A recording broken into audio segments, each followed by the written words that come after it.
ఇప్పుడున్న సిచ్యువేషన్ ఏంటిదంటే ఒక్కరోజైనా ప్రజలను అనుసరించి అరే ఈరోజు కాంగ్రెస్ని గెలిపించింది, మేము ఏం అన్యాయం చేశాం, ప్రజలకు ఏం తప్పు చేశాము, అసలు ఎందు గురించి మేము గెలవలేదు, మమ్మల్ని ఎందుకు ఓడించారు, మమ్మల్ని ఓడించడానికి కారణాలు ఏంటి అని ఒక్కరోజైనా ప్రజల్లోకి వెళ్ళి మీరు ఆలోచన చేయలేదు.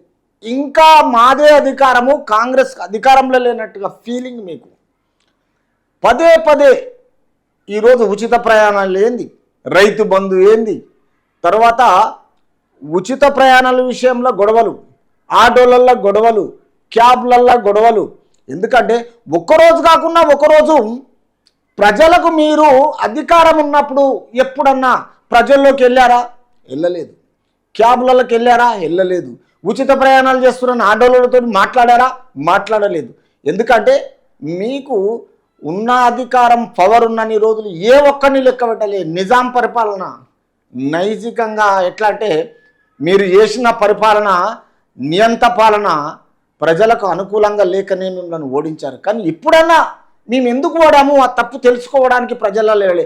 తిరిగి మళ్ళా అసెంబ్లీకి పోకుండా కేసీఆర్ గారు పదే పదే ఈరోజు నల్గొండలో ఒక బహిరంగ సభ పెట్టుకొని ఈరోజు మళ్ళీ అధికార పార్టీని విమర్శిస్తున్నాడు. అది ఎంతవరకు కరెక్టు? ఆ వయసు తగ్గ పనే అంటారా? అది ప్రజలు చూస్తున్నారు ఈ విషయంలో. ఎందుకంటే మీరు తప్పు చేసినందుకే కదా వాళ్ళని గెలిపించింది. ఆ తప్పు ఎందుకు ఒప్పుకుంటలేరు? కొంచెమన్నా మీకు ఏదైనా ఉందా? విధి విధానం ఉందా? ఒక పద్ధతి, సంస్కారం ఉందా? ఈరోజు ప్రజలకు ఎందుకు బాధ కనిపించింది?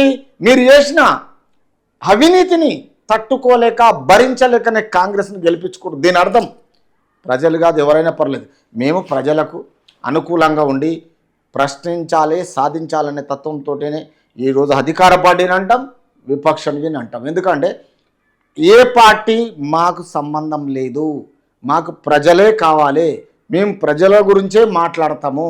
కాబట్టి మీరు ఇప్పుడు తప్పు తెలుసుకోవాల్సినది ఏంటంటే పదే పదే మీరు ఏ విలేజ్కి వెళ్ళినా మీరు చేసిన అవినీతిని మొత్తం బయట పెడతారని మీ తప్పుల తడకలను తిరిగి మళ్ళీ ఈ పుట్టకొడుకు ఛానళ్ళతోటి ఒకడు అంటాడు. ఏమంటాడంటే కేసీఆర్ను కళ్ళు పెట్టి చూస్తాడండి. కళ్ళు పెట్టకపోతే ఆజానుభావుడా? 7 ఫీట్ల అమితాబ్ బచ్చన్ ఆయన ఎందుకు చూడరు? ఎవడంటాడు కేసీఆర్కు చూస్తే ప్యాంట్లో ఉన్న చెడ్డిగిన తడిసిపోతుంది. ఏం చేసినా తడిసిపోతుంది.